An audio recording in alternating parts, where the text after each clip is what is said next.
Iranian Islamic Revolution was a remarkable chain of events. People took to the streets to exhibit their displeasure with Shah. Muhammad Raza Shah Pahlavi was an authoritarian leader who pushed reforms too quickly in a country with deep roots in Islam. Shah's reforms were seen as helping only a few, and the Shah was believed to be oblivious to the needs of the Iranian people. Not to mention that Iranian people saw him as a puppet of the United States and didn't forget the 1953 coup. Michael Foucault was amidst all this and had access to protesters, clergy members, and officers of the Shah's army. He stood at an important moment in history and took it upon himself to record and document events as they unfolded and to influence them in some ways. However, Behrouz Gamari Tabrizi, regarding the difficulty of this task, mentioned, I realized that the main challenge for me writing about the revolutionary movement of 1978 to 1979 and the philosophical contemplations of an astute observer like Michael Foucault was to find a meaningful way to navigate the volatile terrains of memory, myth, ideology, and history.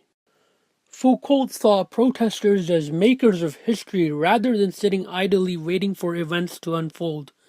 He saw them as an example for the rest of the world, as they were moving from backwardness to real progress. Many saw Foucault as romanticizing and legitimizing the Islamists through spending his energies opposing staunchly secular, liberal, and modern state institutions. Neither was Foucault a historian nor a religious expert. However, he was an important observer and compared his observations to the Enlightenment. He realized that Iranian revolution is an understanding of different possibilities available rather than how a universal history is imagined. He said that it is possible through the collective will of people only. People talk about stolen revolution, whereas Foucault mentioned political spirituality in terms of readiness to die. Shiism shared the same language as a revolution and gave importance to concepts of justice, which form an important part of the good life. After Khomeini's son's death in 1977, an effective alliance between clergy and oppositional parties emerged. Mustafa Khomeini's death set forth a cycle of 40th day mourning, which would become an important part of the revolutionary movement. In the Muharram of 1977, crowds in Ashura began using political slogans against the Shah, and Ali Shariati's ideas of Hussein's struggle against Yazid was seen in the light of struggle against Shah.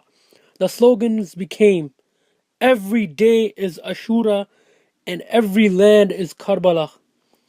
After the Qom massacre, Ayatollah Khomeini's strategy can be witnessed that he didn't exclude anyone who joined the revolutionary movement, but rather utilized his oratory to show his appreciation of the youth that worked for the revolutionary movement. 40th day mournings and later more mournings due to deaths at assembling of people became the norm in 1978. Workers joined the protests in April 1978 and students closed down universities. Khomeini's interviews in France gave him further attention as he was described as a charismatic leader. Le Monde correspondent started his interview as, this residence is like the dwellings of the poorest people of Najaf.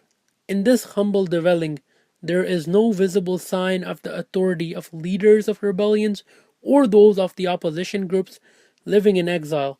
If Ayatollah Khomeini has the power to mobilize Iranians and stage an uprising, it undoubtedly stems from his power to influence and dominate their thinking.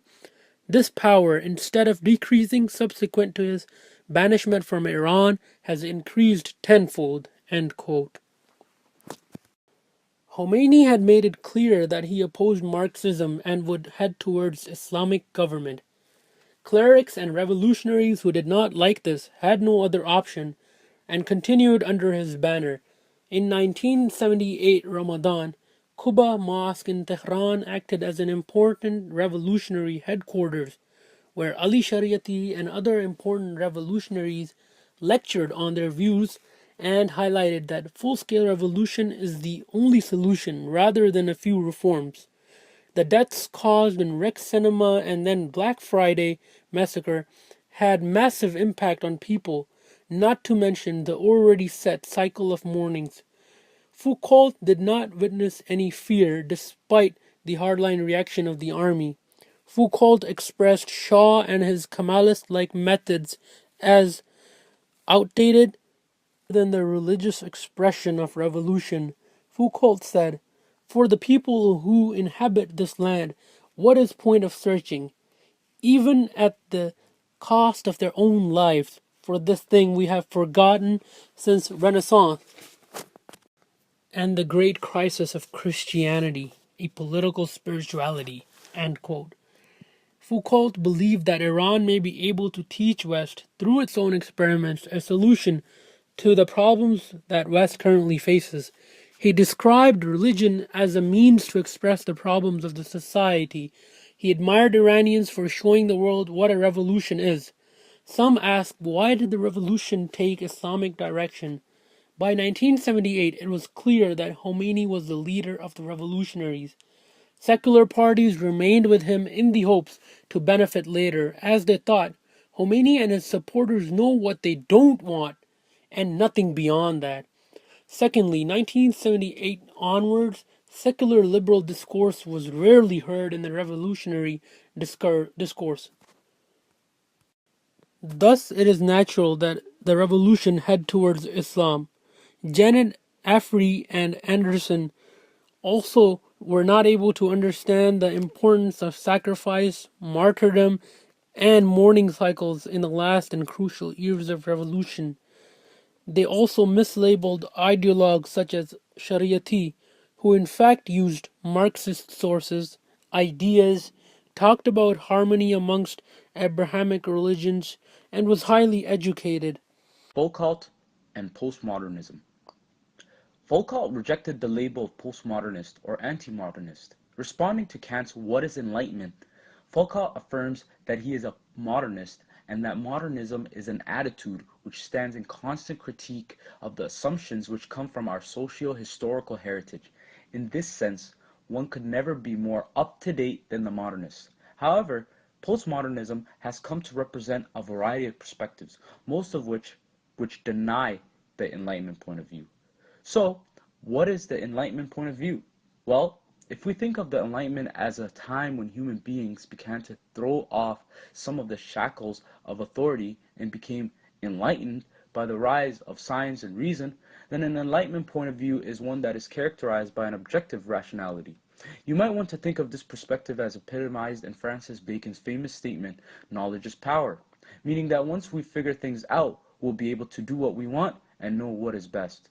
If postmodernism is understood as a rejection of this point of view, then Foucault is surely a postmodernist. In other words, Foucault affirmed that it is not the case that knowledge is power, but power is knowledge, meaning those people who have power always decide what will or will not be counted as knowledge. That's why so many of Foucault's histories tell a different story from the one we're accustomed to.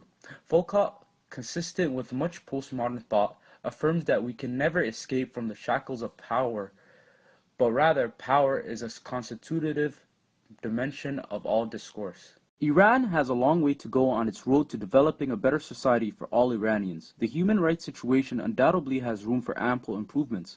The country is also beset by corruption, with the vice president in the Hassan Rouhani administration even saying the corruption of the century occurred during the Mahmoud Ahmadinejad era. High levels of inflation, unemployment, and a bloated bureaucracy have also contributed to a brain drain, or the immigration of many educated Iranians. Iran's political arena is also a scene of fierce and counterproductive factional infighting, with almost all former heads of past administrations having been accused or humiliated, and having their credibility put into question by rivals. The domestic political struggle has swallowed some of the most prominent disciples of the revolution. However, with all the shortcomings, the Islamic Republic of Iran remains a political reality. It has firmly entrenched roots in Iran and now garners substantial geopolitical clout throughout the Middle East. After 36 years of overcoming what many thought were insurmountable obstacles, Iran has remained a strong and stable state.